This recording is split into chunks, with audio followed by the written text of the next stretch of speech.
when someone says Botox is just about wrinkles, they're missing half of the story. In the right hands, it's a tool for skin quality and emotional expression.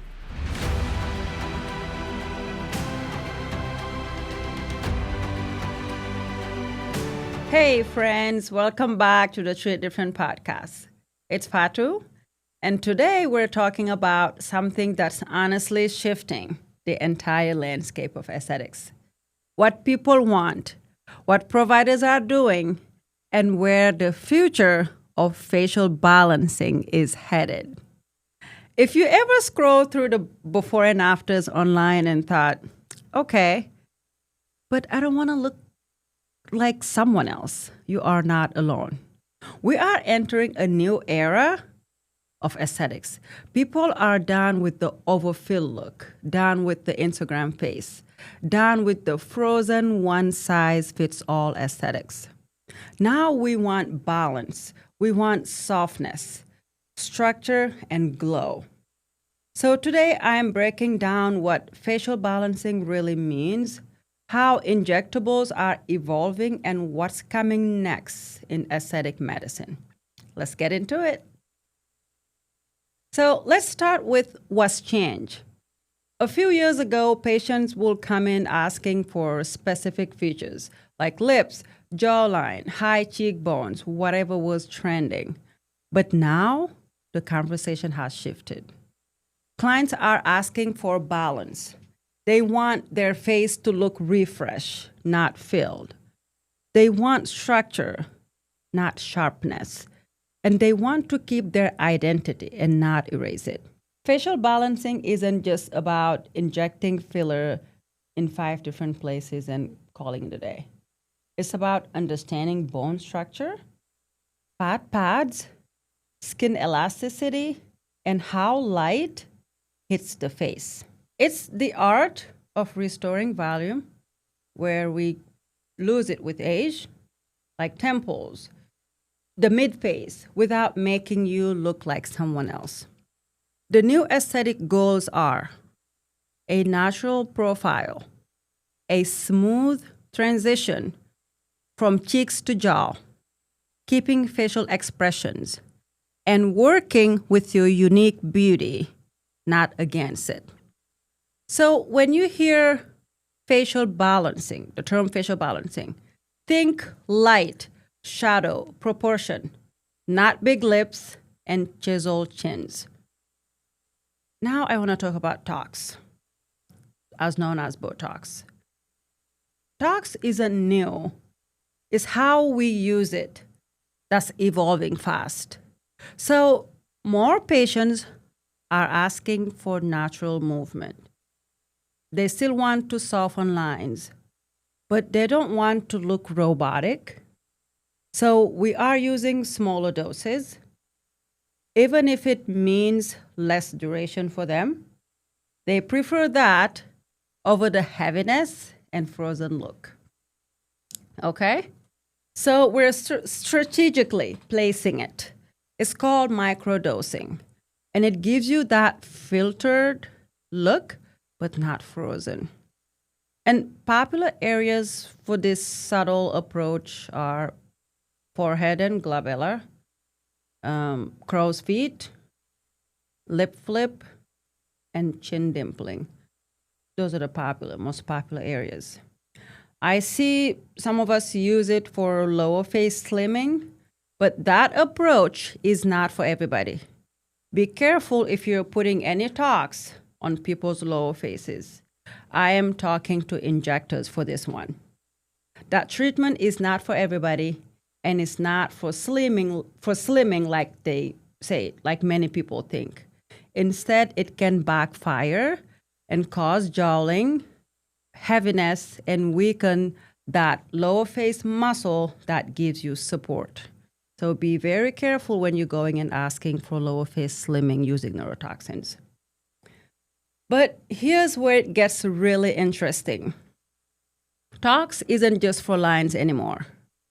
It's being used for oil control, especially in the T-zone, reducing pore size, and even softening acne-prone skin texture. So when someone says Botox is just about wrinkles, they're missing half of the story. In the right hands, it's a tool for skin quality and emotional expression. However, the results of these are very temporary. That's why, personally, they are not my number one approach when it comes to treating those issues, which is the topic I'm going to get to next. Biostimulators.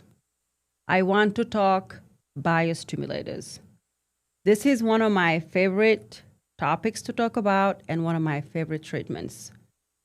These are injectable treatments, like Sculptra or Radiesse, for example, that don't just add volume, they trigger your body to build a collagen. And that's a game changer. Why? Because fillers fade, collagen stays. Sculptra is great for areas like the temple, cheeks, and jawline. Radiesse, same great idea, and 10 times better in my opinion. This is my opinion. Radiesse gives instant lift with the calcium particles. And these aren't your once-a-year touch-up treatments. They are part of a long-term plan to reinforce structure under the skin so that everything we do, from talks to skincare, looks better and lasts longer. And here's the best part. Biostimulators are prevention tools also. People in their 30s are starting them before major volume loss happens. This is what we call collagen banking. Have you heard of collagen banking? Let me know in the comments. So, full face rejuvenation is the new norm. Because a few years ago, it was all about the quick fix. One syringe, one spot, one visit. But now, full face planning is your gold standard. Why? Because our faces age as a unit. Your under eyes cannot look youthful if your mid-face has collapsed. Your lips will not pop if your chin is recessed. That's why we now look at ligament support, bone structure restoration, fat pad reposition, especially that malar fat pad, skin elasticity. A full face plan might include this: filler in the lateral cheeks, temples, and chin, neurotoxins for facial balance and chin dimpling, biostimulators to reinforce collagen, skin boosters or chemical peels for texture and tone. So if you're giving your patients half a syringe here and there, one syringe here and there, you're not helping them out. It takes multiple syringes. It may take multiple treatments, multiple units of tox to have a desired result. You may have patients skipping and hopping or not staying consistent or not even happy with their result. And it's because you did not offer what they really need. So really, if you're an injector and you're giving one syringes here and there because of cost or whatever, you're trying to save your patients money or whatever you're trying to do, it may be time that you rethink your consultations or standards. One syringe here and there, half a syringe, few units of tox, you are not helping. You are not helping them out, okay? So what are our patients asking in 2025? They're asking smarter questions. They want a breakdown of how aging happens, personal treatment plans, not copy-paste filler. They want inclusive options for Black, brown, and ethnic faces. People want to feel seen. When you explain the why, not just the what, you build trust. You build loyalty. I always tell my clients, this is a conversation, not a transaction. The new clients want someone who knows their anatomy, okay, understands their pigment, and honors their cultural beauty cues. That's very, very important. If you are in aesthetics, this is the future. If you're a patient, these are the standards you should expect. And I want you to ask questions. Do your research. So, where are we now? We are in a space where beauty is becoming more intentional, more technical, more individualized. You know, neurotoxins aren't just for freezing. They're for finesse. Fillers aren't just for lips. They're for balance. And biostimulators, they are your long-term strategy. These are your diamond standards, not even gold.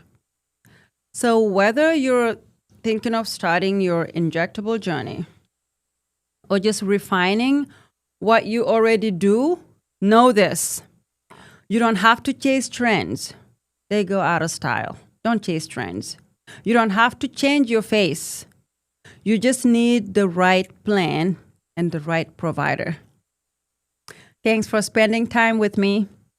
If this episode gave you clarity, send it to someone who's filler curious or thinking about Botox and tag me, Fatou_aesthetics. I want to hear what you think the future face looks like. This will actually be the last episode before I hit the stage in London. If you are listening in the future, hey, it may have already happened, but I can't wait to do a podcast on it when I get back. Stay tuned on my IG stories to follow the journey, the whole trip in London. This conference, I am speaking about breaking the gaps in aesthetics, and I am beyond excited to share what I have learned. Until then, stay glowing, stay informed, and always treat different. Bye.